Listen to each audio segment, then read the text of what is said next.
Halo teman-teman, salam sehat selalu untuk kita semua, salam sejahtera dengan saya Bung Ropan dan Manchester Biru atau Manchester City kembali mengambil alih pimpinan klasemen setelah kemarin Arsenal memukul Chelsea dengan 3-1 di Emirates dan mereka melompat dengan ada 2 poin di atas, tapi sekarang giliran bagi Erling Haaland dan kawan-kawan untuk naik dengan 79 poin. 1 poin di atas Arsenal yang memiliki nilai 78, tapi City masih punya 1 lagi tabungan pertandingan mereka. Ya, karena City baru bermain 33 kali, sedangkan Arsenal sudah 34 kali. Makanya gelar juara untuk mempertahankan gelar, ya apa yang mereka capai dalam 2 musim terakhir itu sudah di depan mata bagi tim asuhan Pep Guardiola ini. Dan mereka pada dini hari menghajar wakil salah satu dari London ya, West Ham United. Ini mereka menang dengan sangat mudah. Ada 3 gol yang bersarang dari gawang Lukas Fabianski dan 3 gol itu dibuat oleh Nathan Ake, itu pemain belakang City. Ada bomber mereka atau predator yang sangat menakutkan pada musim ini. Di musim pertama dia bersama dengan City setelah datang dari Borussia Dortmund. Siapa lagi kalau bukan Erling Haaland yang membuat gol dan ditutup oleh tembakan first time yang luar biasa dari Phil Foden, pemain yang masuk di babak kedua. Karena Pep dalam pertandingan menghadapi West Ham ini hanya melakukan 3 pergantian. Ya, tidak ada penjaga gawang utama. Ederson yang diparkir, mungkin diberikan istirahat di sini. Karena bagi Ederson dia juga harus siap-siap untuk fokus dalam pertandingan leg pertama melawan Real Madrid di babak semifinal UCL. Ilkay Gundogan juga sebagai kapten ke-11 tidak dimainkan, bahkan tidak dimainkan sampai ketika ada pergantian di babak kedua, karena Pep itu hanya memasukkan 3 pemain ya, termasuk dengan Foden, ada Calvin Phillips ya, Akanji, bahkan pemain inti di garis belakang itu ada di bangku cadangan. Karena dia memasang pemain di belakang itu ada Nathan Ake, Ruben Dias dan Kyle Walker, dengan penjaga gawang adalah penjaga gawang kedua mereka, Ortega.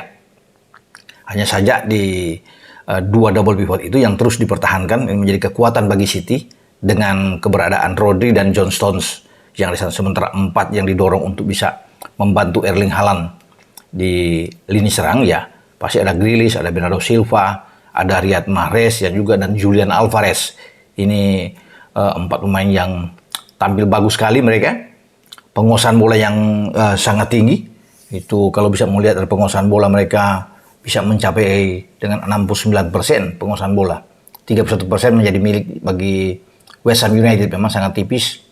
Seakan-akan mereka seperti latihan aja dalam pertandingan ini. Tidak ada pengaruh sama sekali. De Bruyne nggak ada, Ilkay Gundogan juga nggak ada di sana. Ya, termasuk Aymeric Laporte juga yang duduk di bangku cadangan, tidak dimainkan di babak kedua.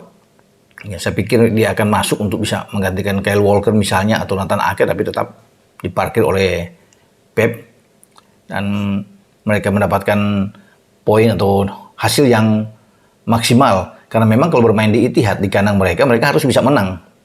Dan Anda bisa melihat ini penguasaan bola yang tinggi, kemudian perpindahan bola ya bagaimana kekompakan mereka di antar lini yang sangat jalan ya, sangat cair sekali, bagus sekali permainan mereka ya.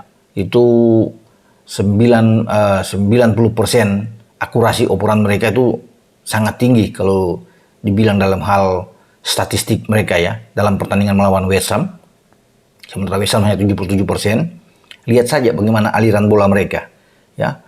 Grealish perpindahan bola, Mahrez, Bernardo Silva, Julian Alvarez, Rodri, John Stones, dari belakang dukungan Walker, Nathan Ake, Ruben Dias, itu luar biasa ya. Mereka sampai pada 723 kali perpindahan bola. Ini passing mereka yang sangat baik, makanya jangan heran kalau penguasaan bola itu mereka sangat tinggi.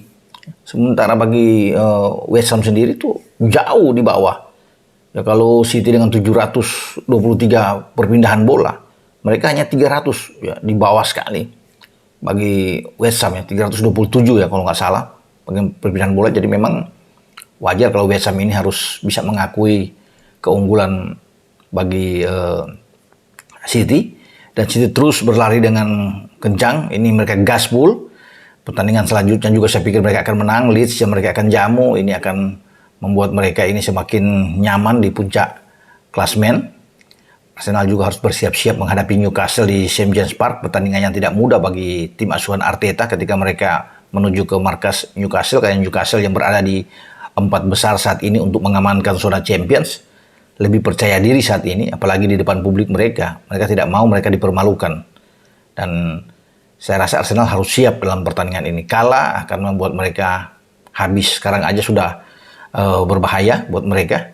Mereka harus bisa menang semua dalam pertandingan sisa Arsenal dan berharap City tergelincir. Tapi saya pikir dengan mereka semakin baik bagi City, sulit mereka untuk tergelincir. Leeds mereka akan ambil. Chelsea juga ketika datang ke Etihad mereka akan hajar. Apalagi Chelsea dalam keadaan yang tidak baik, lagi kena turbulensi. Ini akan menjadi milik bagi pasukan Arteta, pasukan Pep ya.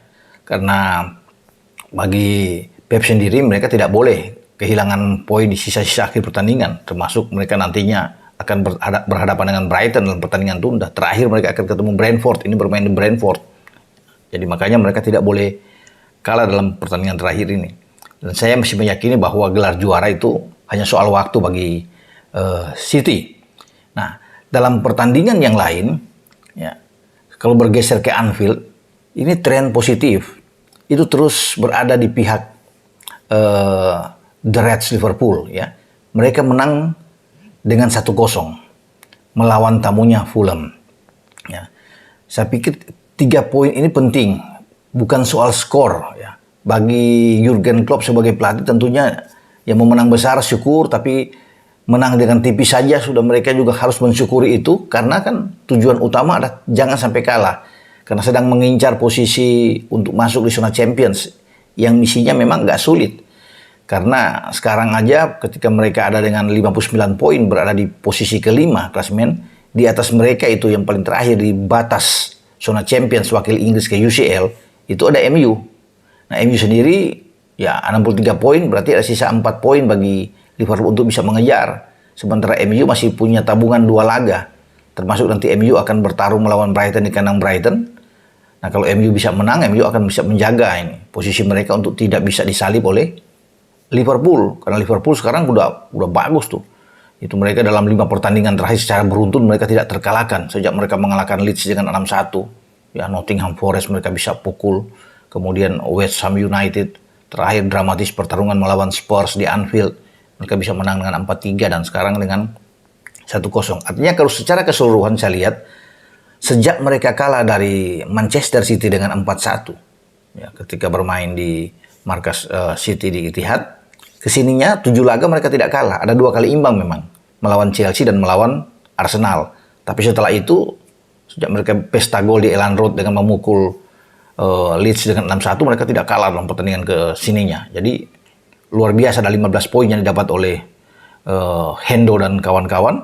Itu yang membuat mereka sekarang itu ada di posisi kelima dengan 59 poin. Ini dalam 34 pertandingan mereka sudah meraih 17 kemenangan. Liverpool 8 imbang dan 9 kekalahan. Jadi kalau Liverpool tidak mampu untuk masuk ke 4 besar, ya mereka harus siap-siap ikut di percaturan di Liga Eropa. Nah, bagi Jurgen Klopp, dia memainkan pemain-pemain yang memang starting eleven yang bagus, kecuali pergantian yang ada di sektor kiri dengan memberikan kesempatan awal terhadap Kostas Tsimikas ya, sebelum digantikan oleh Andy Robertson memang di babak kedua. Karena posisi ini kan sejatinya menjadi milik bagi Robertson. Kalau di kanan memang tetap ada Trent, ada Konate dan Van Dijk. Ya, dengan Ali Becker di bawah Mister.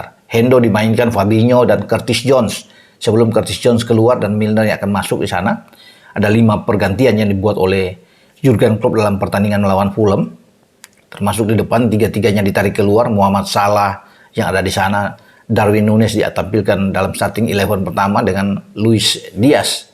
Nah, penalti itu diperoleh Liverpool tuh di babak pertama ya, itu di menit ke-39 setelah Núñez diambil oleh Issa Diop dan wasit menyuntik putih. Dan lagi-lagi Salah yang mengeksekusi ini menembak dengan keras ke sisi tengah, sementara Fabianski melompat ke sisi yang salah, dan ini menjadi gol ke-18 bagi Salah pada musim ini. dan Liverpool melepaskan 15 tembakan sepanjang pertandingan dengan 3 on target. Ada 1 gol memang hanya dari penalti.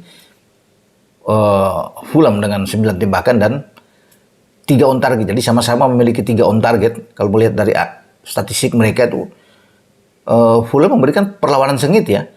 Mereka ada 42% penguasaan bola, hanya kalah tipis dengan 58% penguasaan bola dari Liverpool. Ada banyak peluang yang mereka dapatkan, ada 3-4 peluang, tapi ada 2 peluang terbaik yang dimentahkan, digagalkan oleh Ali Becker.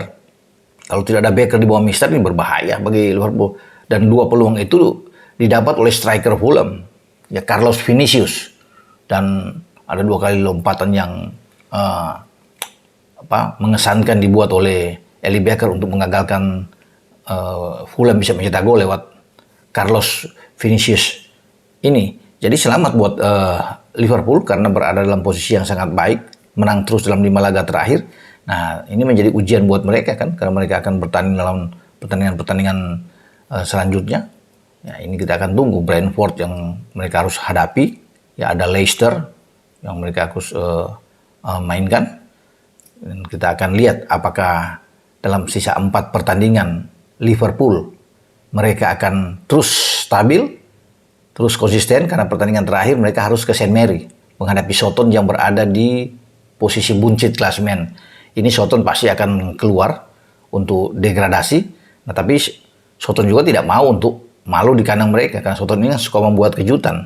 Ya, kita bisa tahu bahwa mereka bisa menyulitkan klub-klub London, klub-klub papan atas termasuk Arsenal yang susah payah itu bisa bermain imbang, kemudian mereka bisa memukul Chelsea pada musim ini. Jadi hati-hati bagi Muhammad Salah dan kawan-kawan ketika mereka berada di St. Mary, apalagi mereka sedang ingin masuk ke 4 besar dengan menunggu tentunya MU tergelincir dalam 2 pertandingan sehingga mereka bisa menyalip. Nah, posisi yang memang sangat sulit kalau melihat MU juga ingin mengamankan posisi 4 besar, karena itu satu-satunya harapan buat MU untuk bisa mereka lolos ke UCL pada musim depan, karena untuk juara sudah tidak mungkin. Selain hanya berharap juga juara di Piala FA, di mana mereka akan terlibat dalam duel sesama Manchester menghadapi Manchester City nantinya di Wembley.